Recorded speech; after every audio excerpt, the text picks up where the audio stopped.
It was more than 6 months ago, in early spring, that the Clay Research Group first visited the hall.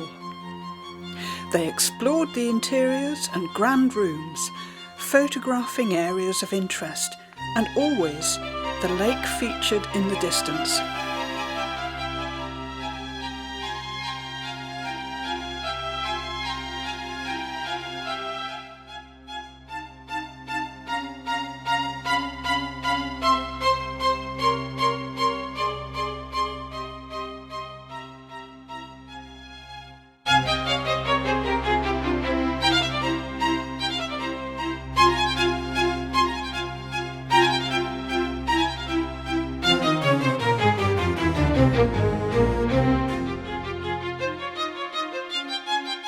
A small detail from a tapestry chair back was to become the strong motif for a set of tiles produced from the materials found around the lake.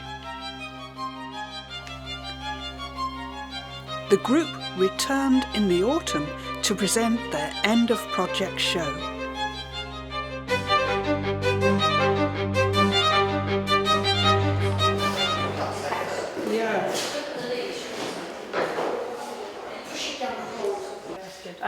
This is the blue lake clay that melts when it goes high, and then obviously you've got your nodules, and then that's from our first firing, so theoretically high fired, but that was just quite a low stoneware, 1200.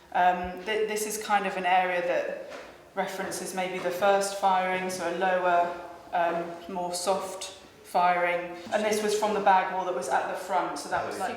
It's been an absolutely amazing year for Wolterton this year, in terms of lots of different things, but the art has been at the centre of it. Obviously, in terms of having Maggie's pieces here has been incredible. We never could have dreamt of it in our first year.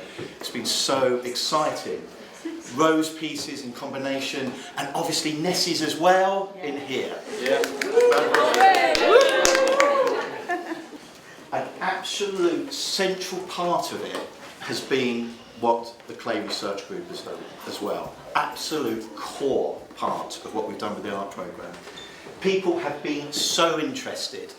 The story behind the dredging of the lake, the use of the clay, and then what you've made and what you're seeing today has been absolutely a central part to what we've done.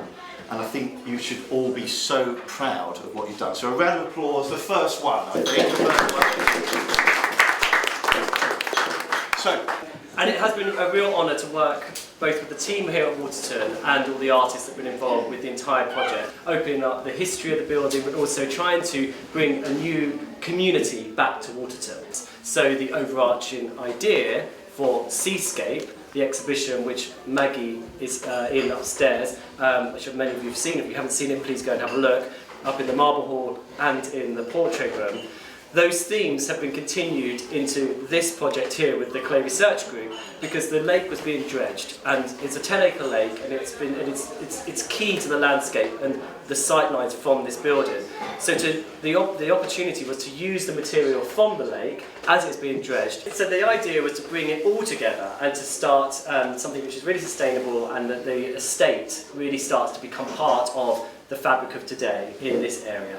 So Rachel brought together all these incredible artists, but the outputs I think are remarkable because they're all quite distinct, but there's a sort of, because they're so collaborative and they work together, I feel like there's a bit of a common language between some of it. But then this one, so collaborative, it actually sort of sucked in the work of some of the other artists, so it's now got these sort of cups all around the bottom. So I was like, that's something marriage made in the kiln, and it now can never be separated. And Nessie says she's fine with it, and I hope the other artist involved is also fine with it. Everyone can give all the artists, as part of the Clay Research Group, a round of applause.